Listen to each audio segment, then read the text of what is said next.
What's going on, guys? I need to work on that one. Just like, what's going on, guys? That wasn't as cool. Retake. Just go. Is dabbing still cool? Just hit a dab on it. I look so white when I do that. Jesus, maybe I should just like hit a salsa move. I don't know. I'm still like 180, 190 YouTube videos in. I still don't know how to make an intro.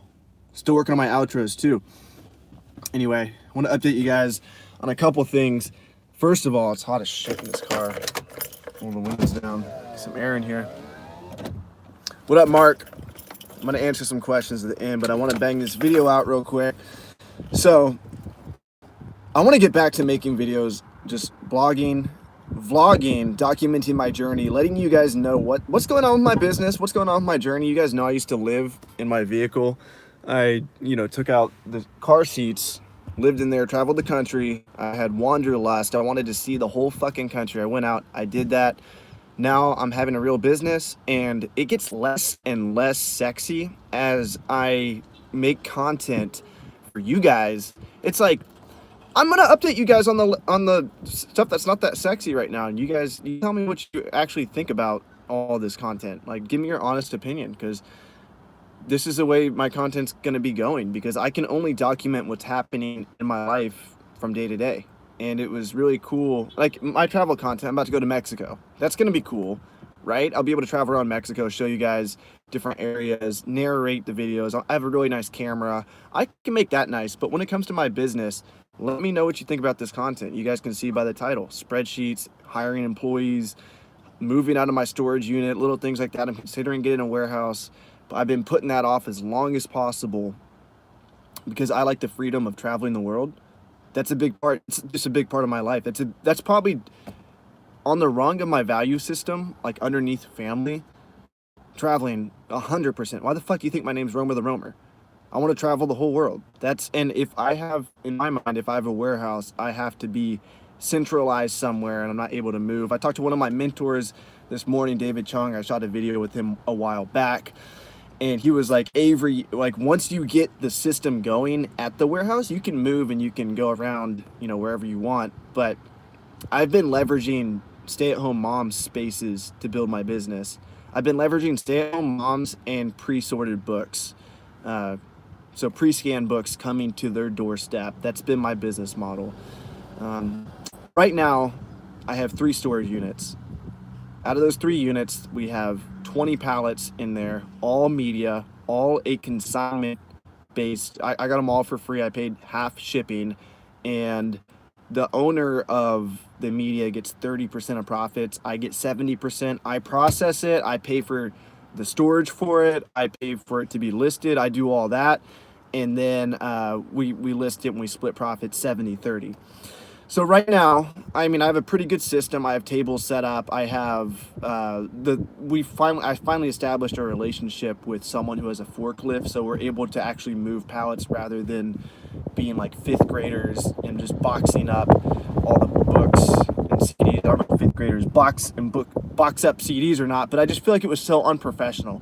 We would have pallets and we would not be able to process them like pallets. We'd have to take everything out, put it in boxes. We'd have to move the boxes around because we couldn't move pallets once they were on the ground.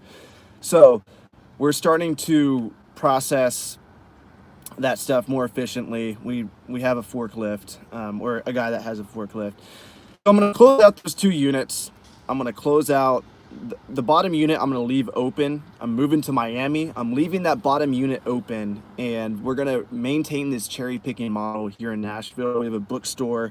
I got tons of store credit to the bookstore. I'll show you guys right here. We get cash and trade credit. So we're going to continue to source books from the local bookstore, even though I'll be in Miami. Of course, restrictedinventory.com is becoming more and more the heart of my business. So getting pre-sorted inventory is huge in book and just reselling business in general. If you can get pre-sorted inventory, here's just to give you guys an idea. A Gaylord. A Gaylord's a giant ass pallet of media or books or clothes or some other item. If you have a Gaylord of books and you scan through all of them at average FBA acceptance rate, you're looking at 5 to 10%. You're looking at a couple boxes, not that much.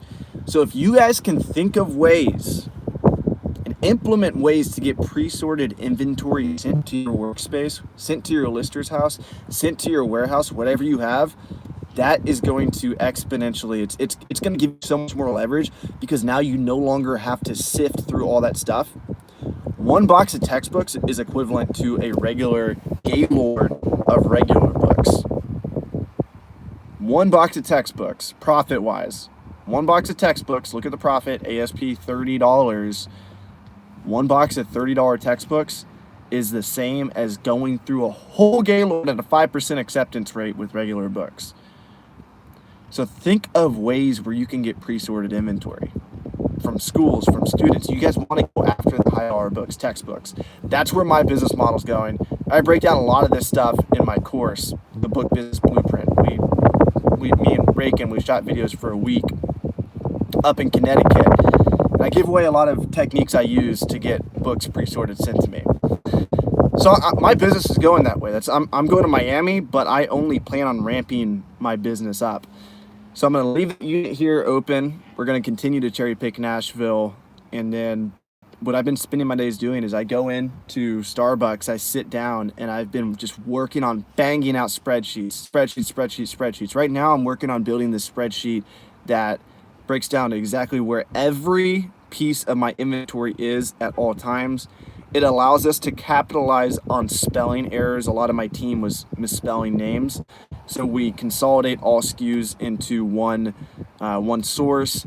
It allows us to see how many hours are my employees working, how many books are they listing per hour, how many books are they listing per week. It allows me to see, eventually this is down the road, but I want to have it to where, okay, I have a full-time employee in Florida, I have 6 here in Nashville, I have a partner in Dayton, Ohio.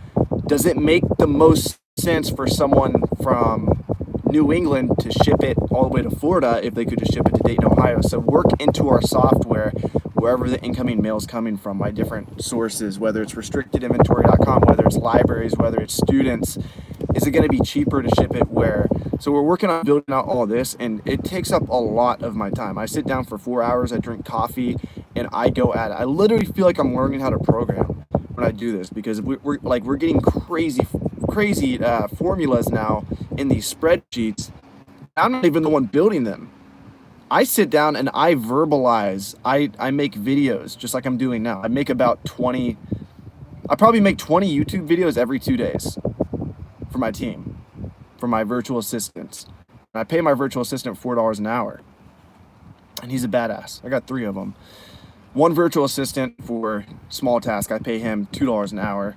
One virtual assistant, $4 an hour for building spreadsheets and data programming. He's doing some shit that's close to programming. And another virtual assistant for my YouTube and my social media and my advertising for various pursuits. For sorted inventory, guys, I'll tell you, sorted inventory is the way to go. And it's so crazy, like, talking about this. Like, I'm giving away the secret, like sorted inventory. It's people look at it and there's not that many ways to get sorted inventory. Like let's break it down. You can get sorted inventory from Facebook. There's lots of ways to get sorted inventory, okay? But the scarcity mindset tells us that if we share secrets like this, that it's all gonna go out the window. You're gonna be like crabs at the bottom of a barrel. You're gonna be competing against each other. Like, people got this way about library sales. People got this way about, just thrifting. The truth of the matter is, like, there's a lot out there. But pre-sorted inventories, Facebook Marketplace, all of those, OfferUp, LetGo, Craigslist. You can literally have people scan for you, and you can get boxes of pre-scanned material. Resellers have restricted inventory for me. So if you have some type of leverage or some type of opportunity to present to the reselling community to work with them, hey, look, I'll sell all your stuff for you. All you have to do is send it to me. We'll do a split on it. Like, whatever it is, like maybe you're not active in the reselling space. Maybe you're more Maybe you're older and you can work with libraries, get libraries to scan your stuff. There's so many ways to get pre-sorted inventory. And I'm telling you guys, that is the way for us in the 21st century to scale this business. I just don't think bulk is really feasible, guys. So in my course, the book Business Blueprint, I go over techniques for the most leverage for someone like us, smaller, who wants to actually build a business, pocket 100,000 a year for yourself. I'm not saying 100,000 in sales. That doesn't mean shit. You guys should aspire, if you're selling books, aspire for at least 300,000 a year. That's bottom line. At least 300,000. I don't understand how anyone could condone making 150K in sales and be full time. I don't think it's possible. I don't. And my mentor disagrees with me, Caleb Roth. He thinks you can be full time at 75K a year. That's if you run numbers and the numbers are perfect. But you got to prepare for the storm. There's gonna be some bullshit. 10x that. Like, you guys got to realize, I'm going on a rant here, but you guys got to realize you're going to work fucking hard no matter what in life. I'm going to go in the Starbucks right now. Those people behind the counter, they're working hard. Me running my business right now, I'm working hard. I'm sure you guys are working hard running your business. You only have so many functional hours a day. Probably 4 or 5. 4 or 5 creative functional hours a day. So are you going to take that time, those functional hours, are you going to take those functional hours and are you going to put them towards a big task? Are you going to think big or are you going to think small? Because regardless, like Gold's Gym, McDonald's, like all these people running these businesses, maybe not McDonald's. McDonald's has it franchised out pretty well. They got their systems in place. The guy that owns that, if it's a franchise, he probably is pretty passive with it. That's the end goal. But most of these businesses, everybody's working their dick off. So why not work your dick off for a big prize? Stop working so hard for nothing. What you guys don't want to do is at the end of this year, at the end of 2020, you do not want to go on vacation and have nothing to say for your business. That's why my reselling channel is a little different than a lot of these other guys that I consider mentors. It's different because I'm documenting my journey building a real business to where I can step back from it and it makes me money. That's what I want. That's why I'm not into it. Even Gary Vee, I look at him as a mentor. I don't get off on going to thrift stores and getting mugs. I don't get off on looking at, I don't know, that clothing and knowing what exactly the most expensive, profitable clothing is because I developed an eye for it. I don't get off on that. I actually get turned off. That's not a business. That's a side hustle. Gary Vee's promoting, he's got very good business advice, very good social media advice. He's influenced me so much in social media, but when it comes to his flipping advice, I don't think it's good for people that want to be full-time, like running a business, because developing an eye for something, like, oh yeah, his hustle stuff, all that stuff's good, but developing an eye for something, you can't delegate that, right? You can't tell someone, hey, look, go in here and look for this mug that looks this way, but it's not like this. It has to be this certain thing. Like, by the time you train them to do that, they're going to go do that shit for themselves. That's the attractive thing about bulk. And that's why a lot of my following and a lot of people that I network with are attracted to bulk, because you can get someone else to do it for you. Yes, it's not the best money unless you have a great source, but you're the first person to get access to all those books. You're the first, like in business, you want to have leverage. You want to have some type of leverage over the opponent, over your competition. You want to be able to offer something they can't. And with bulk, most people can't handle it. So, because you're getting the inventory first, it's not been scanned through, you get first dibs on it. It comes to you immediately, but it's a shit ton of work. So, it's sexy. Don't get me wrong. Like, it's sexy looking at, pallets and pallets of bulk books. But at the end of the day, when you crunch numbers, the numbers aren't that impressive for bulk guys. So I'm telling you guys, like, from the bottom of my heart, I want you guys to do well. Go after pre-sorted ways and get creative with this. Like you guys are 25 to 35. That's my audience here on YouTube. You guys aren't too old to not be creative yet. I don't know if that ever exists. Like they say after a certain age, you stop becoming creative. Get creative, guys. Like there's schools, students, libraries. Like there's ways to get books pre-sorted. Like step out of the fucking box. All right, so to end my rant and get back on topic, I'm moving to Miami with my mentor, Rick and Profit. He's gonna help me out. It's a no-brainer. It's a business decision.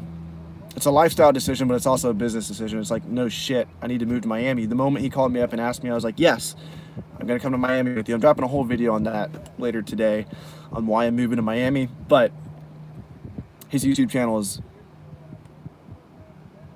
100 times bigger than mine. No, 50 times bigger than mine. He's got 130,000 subscribers. So having that, you know, having him boost my audience here, I don't make much money off social media, but because restrictedinventory.com is my baby and my service to the reselling community, the more eyes I can get on me, the better for restrictedinventory.com.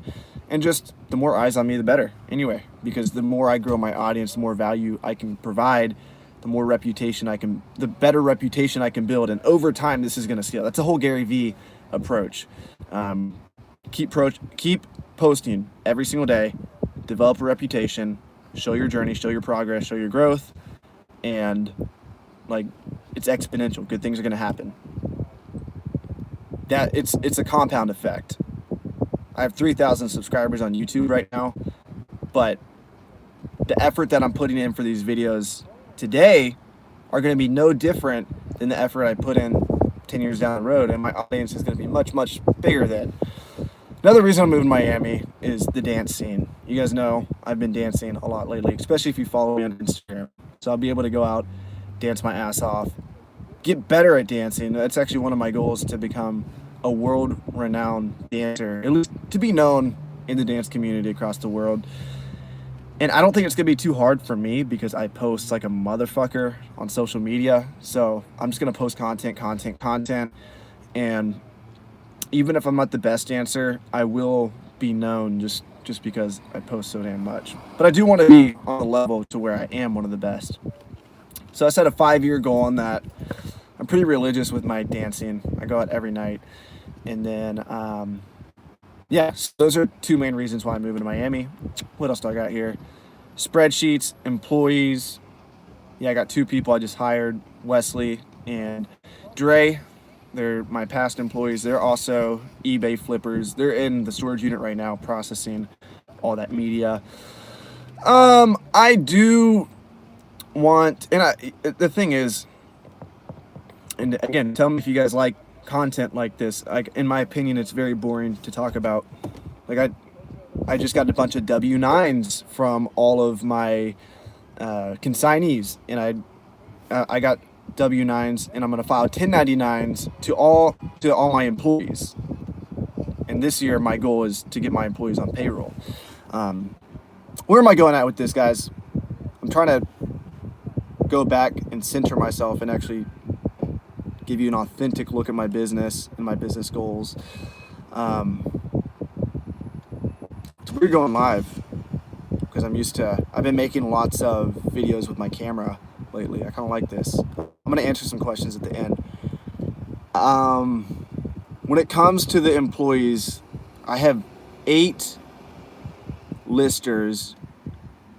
I want to actually, this is, I got to be careful with the stuff I say because they probably watch my shit. I'm going to fire all you guys. I want my team of 8 part-timers. Actually, we have 1 full-timer, so I want my team of 7 full-timers to become 7 part-timers to become 3 full-timers. That would be nice because it's fewer people to manage. Not that my listers are hard to manage, but I just want 100% of someone's attention. I want 100% of someone's efforts. I don't want 70%. I don't want 60%. I want 100%. So, I'm not going to, like, right now I'm going to keep things the same because a lot of changes are happening in my life. It's not a good idea to drastically change the structure of my business like that right now. But in the future, I do want to give them the opportunity to go full-time, but if they can't go full-time, be like, hey, look, I need full-timers. So, sorry, listeners, if you're watching this, you got to make a decision. Like this video anyway, don't dislike it, please. Helps the algorithm on YouTube. Worst case scenario, I'll be a YouTuber. Make all my money on YouTube and quit selling books. That's the dream, right? I make $100 off YouTube each month. You guys should write letters to YouTube and tell them to pay me more. I make all my damn money off selling books.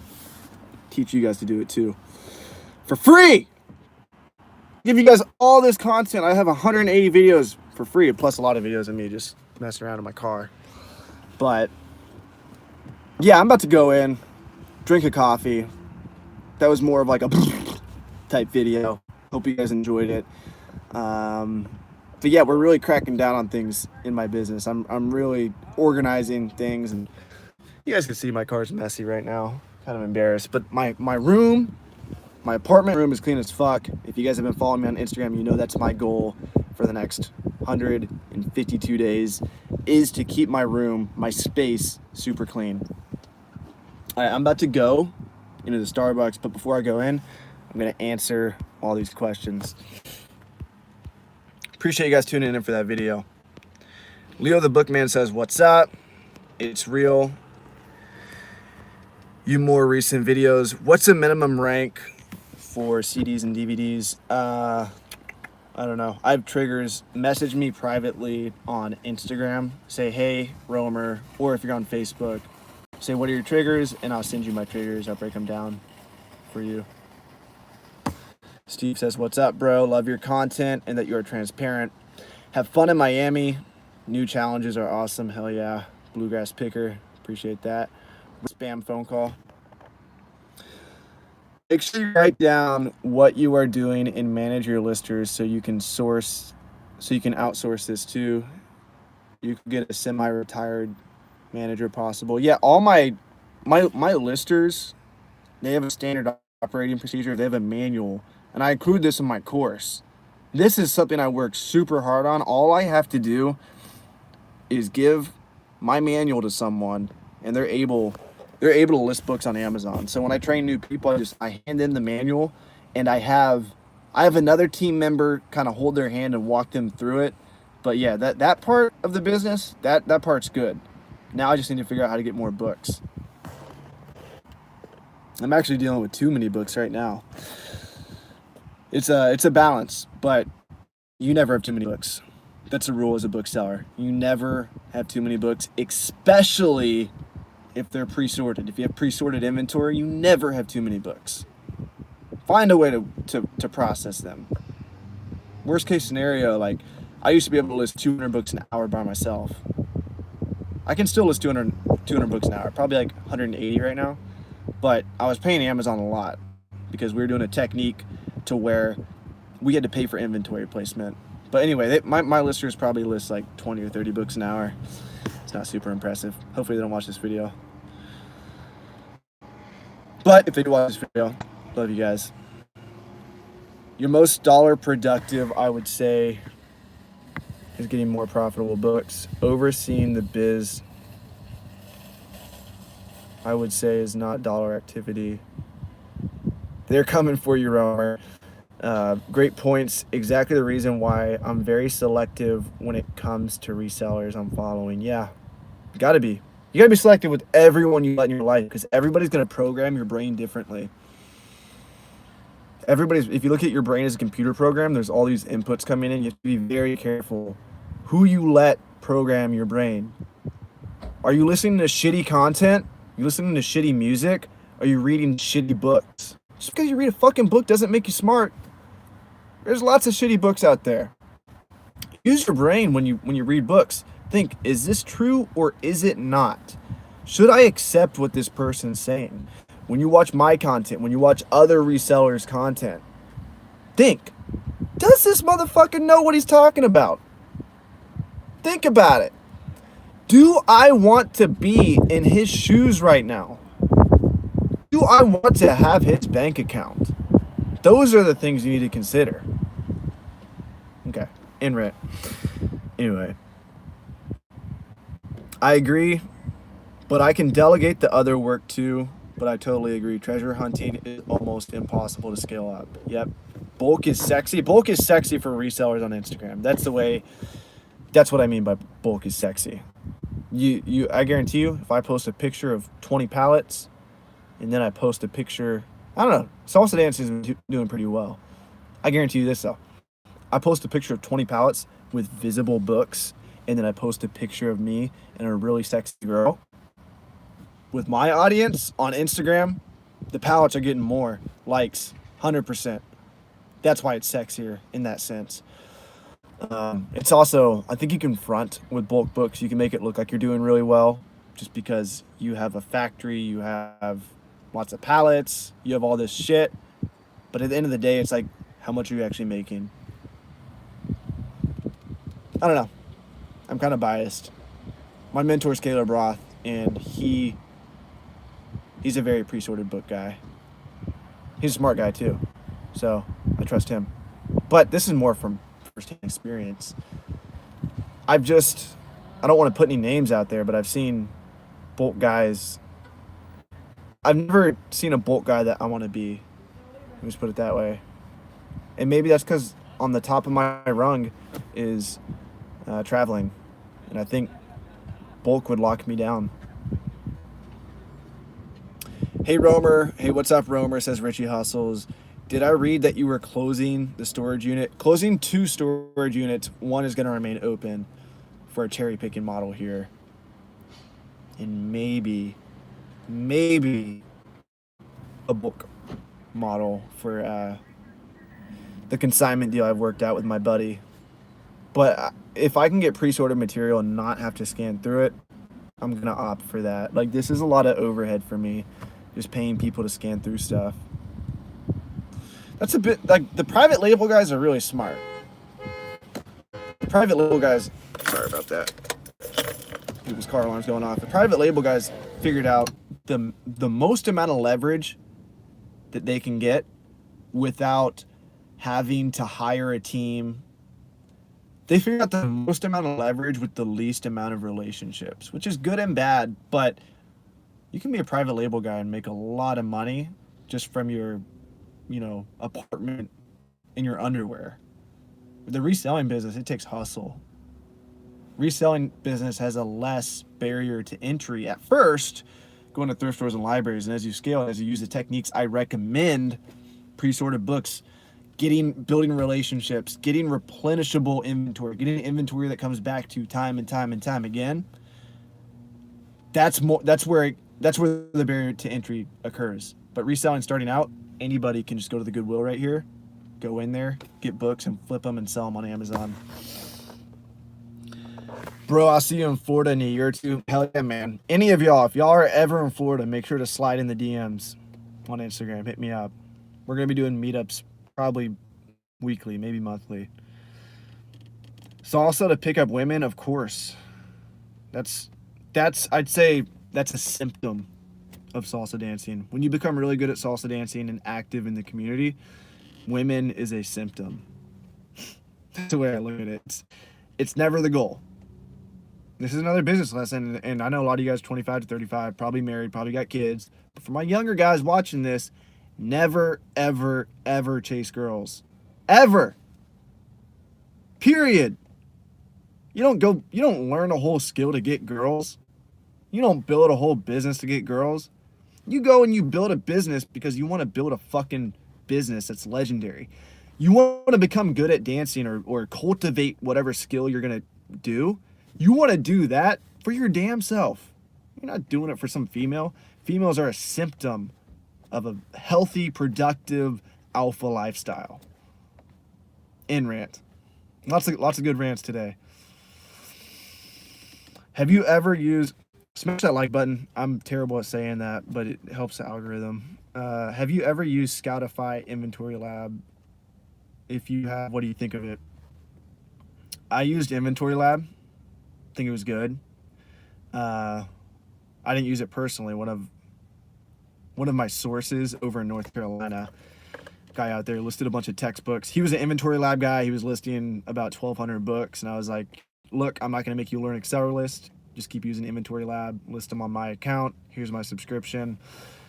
But it was clean, good interface. I use Acceleralist. I love Acceleralist. Acceleralist gets the job done. I've heard great things about both. Acceleralist is a little bit cheaper too, and plus I know the guy who made it, Travis. Good guy. Probably watching this video right now. But Scoutify, you get Scoutify as an app when you use Inventory Lab, so I guess that's a plus. I think, is that right? Do you get Scoutify as an app? Someone correct me in the comments. What is your partner in Dyton? What's his role in my business? It's a prep center, little out prep.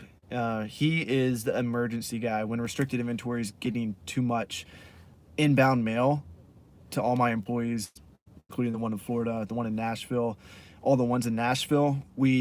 He's our emergency guy. We send stuff to him. So it's more expensive to pay him because we're paying, you know, above $1 per unit. My listers, I probably pay them 20 cents a unit. If you did the math, I pay him 12 an hour. So he's my emergency backup. Romer, all the best to you and Steve in Miami. Headed to a meetup with Rakin next week before he leaves. Have fun and still make that money. Tell Rakin I said what's up. I DM'd you, but I'm sure you get many DMs. It's about my shipment I sent in payment on PayPal. If it's regarding restrictedinventory.com, the best way to reach me is info@restrictedinventory.com. My assistant will answer the email, and if she can't answer it, she'll escalate it to me. So, all right, guys. Peace out, family. I'm going to go in here, drink my coffee. It's fucking almost 1 o'clock Central Time, and I have not had my coffee for today. So I'm going to get in there, get after it. Much love. Let me know if you like that content. You guys like that more nitty-gritty business content, what's going on with my business? Or would you guys prefer me to talk to you guys like babies? I don't know what the alternative is. Or would you guys prefer me to make up shit? Like, there's not that many different ways I can go with this. I guess I could create valuable content revolving around like the starting steps to reselling. But I don't know. I broke all that shit down in my course. So if you guys want that content, go buy my course. That's my plug for the day. Linked in the bio. Anyway, guys, peace out. Much love.